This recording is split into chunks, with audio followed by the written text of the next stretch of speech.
Welcome to Sports Talk. Hello, everyone. Welcome. I'm Nick. And I'm Jackson. I'm Top Notch Sports. And today we're going to be over the Chicago Bears free agency frenzy, where we're going to break down the current state of this team. But we're going to start with what we think that they're going to do in free agency, this upcoming offseason, and in the draft. Let me just have a little sneak peek for you guys. You guys have negative $24 million. Well, what does that mean? You're probably not going to make a lot of signings. I'm just going to be straight up honest with you. But again, as always, if you guys want to come on here and demonstrate exactly what moves you're going to make and restructure contracts, more than welcome to come on, show us exactly how you're going to do it. We were financial moguls for 32 teams in our salary review videos. This team just franchise tagged Allen Robinson. That's why you're so far in the hole. So that's why you are at negative $24 million. Bears fans never bother us, so I'm sure that you guys won't be a big bother. But look, we got to be honest with ourselves. Negative $24 million, probably not going to be able to make a lot of moves in free agency, but maybe this upcoming draft. But Jackson, go ahead, break down the current state of the team. Go ahead. Look, the current state of this team, it's not great, but it's also not bad in a sense. You look at the team, personally, I'm going to go ahead and say I think this team is a quarterback away from being a really good team in this division, contending with the Green Bay Packers. You look at the defense, you got a lot of pieces on the defensive side of the ball. You got Khalil Mack, you got young Roquan Smith, Eddie Jackson, Kyle Fuller, Jalen Johnson. You got some pieces over on the defensive side of the ball. Look at the offense, franchise tag Allen Robinson, which personally I think is a great move for this team. You definitely want to hang on to Allen Robinson. One of the better receivers in the National Football League. You guys got Darnell Mooney last year in the draft, which was an absolute great pick, absolute sniper of a pick, I like to say, by this Bears front office and scouting crew. You got Cole Kmet, you guys got in the first round last year. These kids got a lot of potential. David Montgomery, who looked really good towards the back end of the season last year. So you guys got pretty solid weapons over there on your offense. The question is really some of the pieces on the offensive line, mainly the interior offensive line. Charles Leno and Bobby Massel, pretty solid tackles for you guys. So you look at the draft here, because you're negative $24 million in the hole. You're really not going to be able to do much in free agency. So you look in the draft, I think you guys are picking 20, 21, 22, something around there. So maybe you guys go out and attack Elijah Vera Tucker to play right guard for you guys. This guy is a big guy. He's going to help your run offense with David Montgomery, because I think the reason this team had success towards the end of the season was David Montgomery pounding the rock. This team could be a run-first offense if you build up a good interior offensive line. So I think Elijah Vera Tucker would be a great pick for you guys in the first round. Nick, what do you think? Well, absolutely. I mean, look, Elijah Vera Tucker is the best guard in this draft, in my opinion. I got to do more scouting, but early opinions on him, yeah, he's supposed to be the best guard in the draft. Elijah Vera Tucker in the first round, I say that should be a lock. And then if he's still there, that's the truth. If he's still there. Look, you look at the Bears right now, like we said, they're negative 29, 24, $24 million in the hole. You got to be honest with yourself. The quarterback situation is kind of concerning. I don't know what they're going to necessarily do. We've been hearing reports, maybe Russell Wilson. I don't think that's going to happen. In order for that to happen, you would probably have to trade up. You have to probably trade Allen Robinson to Seattle and a boatload of picks and Nick Foles. And it would just be, you're trading away your entire future, just like you kind of did with Khalil Mack. You got Khalil Mack to go and win a championship and never really worked out. So you traded away 2 first-round picks then to make a move for the Super Bowl, never worked out. So now you're going to trade away more first-round picks for Russell Wilson, an aging quarterback. I'm not saying Russell Wilson ain't great. I'm just saying I think that's a little dumb for Chicago to do. And another thing I want to mention, think about how much they traded away for Mitchell Trubisky. So they traded a whole bunch for Mitchell, a whole bunch for Khalil, and now a whole bunch potentially for Russell Wilson. I don't think that they're willing to trade Russell Wilson, but if they do, if Seattle decides to trade him, I would be absolutely all shocked by how much the Chicago Bears give up. So look, again, maybe I don't think that they're going to draft a quarterback, but it's a possibility. I honestly like Mitch Trubisky. I know that the Bears fans, you guys might not be a huge fan of him, but he went through multiple shoulder injuries.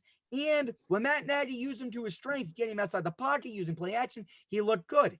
But Matt Nagy wanted to go all in with Nick Foles for some reason. So that's what they did, and just stupid to me. It reminds me of the Philadelphia Eagles situation. But long story short, let's look at the draft. So the draft comes up, right? Nick Foles right now is your current quarterback, and you're just going to probably have to rock it out with Nick Foles this season. You're just play it out, see what happens. So you draft Elijah Vera Tucker to get the run game going. That's fine at right guard, right? He goes in there, he fills in right away. You're fine. You still probably got to find a center. But right now, right, your quarterback position is questionable. I do like David Montgomery. You got Elijah Vera Tucker in that right guard. Your center's still questionable. You got Darnell Mooney. Okay, you got Anthony Miller. All right, and now you still got Allen Robinson, for crying out loud. You just franchise tagged him.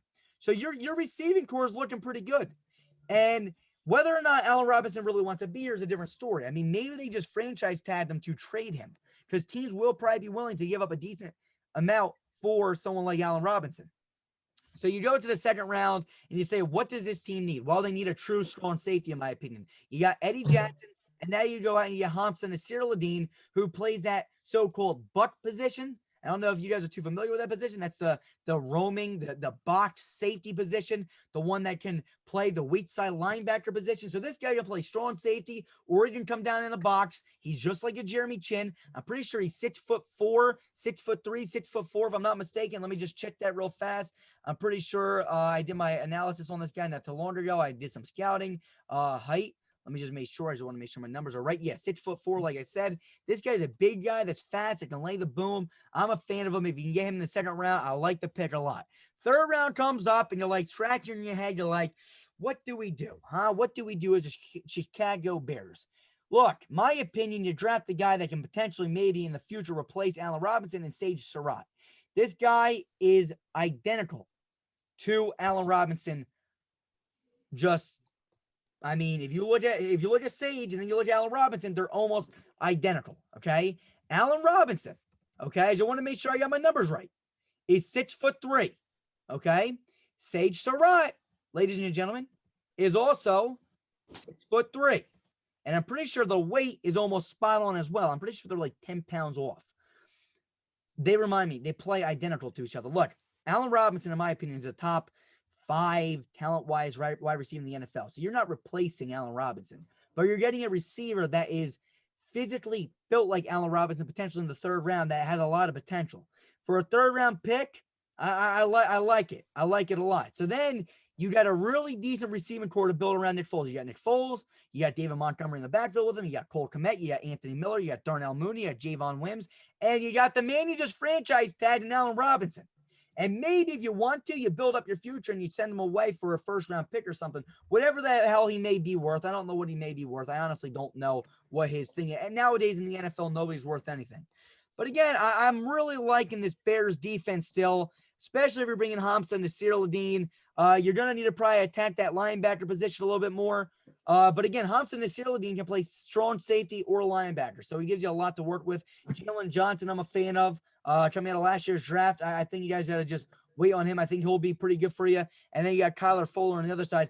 I think this Bears team can honestly make a push. I think they're going to make a push with Mitch Trubisky if they just let him play the entire season and didn't pull the plug on him so fast. But I highly question Matt Nagy. I like this guy a lot. Then he started making questionable decisions in year 2, especially with Mitch Trubisky. And then I think that he's on the hot seat, to be honest with you. Jackson, anything else? Yeah, I just don't know. Like, Nick Foles is obviously not the guy. I think if Nick Foles is the starting quarterback for 16 games, I could see just another 8-8 season from this team, and probably won't even make the playoffs like they did this past season. Look, you guys are young. You guys are up and coming. Your offense is starting to, shape up a little bit with your receivers. You got Cole Kmet, like we mentioned. Darnell Mooney was a great pick. Maybe you tag and trade Allen Robinson. We'll have to wait and see what happens. You guys need to get draft capital, I think. You guys are kind of in a bad spot. You don't like to be picking just in the middle of the first round. It's kind of a spot, you don't really want to pick in. So maybe get more draft capital. But we guys have you mocked in and getting Elijah Vera Tucker in the first round. If he falls to you guys, that'd be a great pickup. Absolutely. And one thing I want to mention before we get off this video is just the Bears in general. I mean, Jetson said 8 wins. I just look at what you did long term. I mean, it's just absolutely ridiculous from a top of the management aspect. I really like your defense, but you guys traded up for Mitch Trubisky. Now you're done with Trubisky. You guys trade your future away for Khalil Mack to go and win a Super Bowl. And he's reaching the end of that contract, if I'm not mistaken. I could be wrong. Let me just check up on that. I mean, and he's getting up there at least in age. I can tell you that much. I mean, Khalil Mack's not going to be there forever. I mean, what is he now? Probably in his 30s, if I had to guess. I remember when the Raiders traded him a long time ago. Khalil Mack actually has until they actually have him locked up long term until 2024, but they have a potential out in 2022. Okay, so that's what I was trying to tell you guys. You guys could potentially move on after this upcoming season if you want to. You guys would have, I'm pretty sure, $12 million in dead cap, but I think you guys would save a whole boatload, though, too, if you were to make that decision. So that's interesting if you guys wanted to do that. Look, guys, the move that the Bears upper management has made over the last few years is just questionable to me. You bring in Mac. I love Mac. I think he's a difference maker. But the thing is that you brought him in to win, and everything that you guys have been planning from an upper management aspect of things, from a point of view of the upper management, it's been, let's go all in with Mitch. They go get Mitch. Let's go all in with Khalil Mack and let's win this damn Super Bowl. Let's do it. And now Mitch Trubisky's gone. You're negative in cap space. You're not even making the playoffs. And now you're searching for your future quarterback, and Khalil Mack is getting up there in age. You got him wrapped up until 2024 if you choose to, with a potential out after next season. I don't know. Maybe you trade Mack. Maybe you look to trade him and try to build this future up. I mean, you're not going anywhere right now with this team unless you build up that offense. So the defense is pretty dang good, but I just think you let your future quarterback, that guy that you traded a whole boatload for, away. And I can't believe you let him walk away already. I mean, it's a little too early. Mitch Trubisky is a young guy. He was young. He had limited experience in coming out of college. Okay. So I just think to myself, I'm like, wow, what the hell did the Bears let themselves do? And you guys kind of walked yourselves into a corner now. And now it's like, yeah, we got a hell of a defense. We had a hell of a difference maker in our defense. And Khalil Mack, Eddie Goldman. I mean, you guys got a solid defense still. Eddie Jackson, Jalen Johnson, Kyler Fuller, Roquan Smith, Akeem Hicks, right? This defense is top of the line. But the offense without a quarterback is concerning. So you got to find your quarterback. You build up your offensive line. And I think this needs to make a strong push to the playoffs. So I don't personally think you go and you say rebuild mode. But I think what you got to do is find that future quarterback. If it's not this year, next year, well, hopefully you got some more cap space. And then you just build up that offensive line. And you guys should be all right. But that's all. Yep, I got nothing. We'll have to just wait and see what happens. Find that quarterback, and you guys could be in good shape. I think Matt Nagy, though, I'm telling you something. I was a huge fan of him year one. I think he has to be on the hot seat. Let me know. Absolutely. He should absolutely be on the hot seat. I think he has to be. So, Bears fans, listen to what you think. I just feel like this guy has – I mean, I feel like Trubisky was looking good that first year with Matt Nagy. And then Matt Nagy was like, oh, wait, I want a pocket passer. Let's make him a pocket passer. And then he looked bad. And then he went through that shoulder injury. And then he comes back, and then you go and get Nick. I don't know. Trubisky was a Pro Bowler. Yeah, absolutely. I think that he could succeed elsewhere. So we'll see what happens. But guys, that's all for me. I'm Nick. I'm Jackson. Top Notch Sports. See you guys soon. Peace. We are Built Better. See you guys soon. Peace.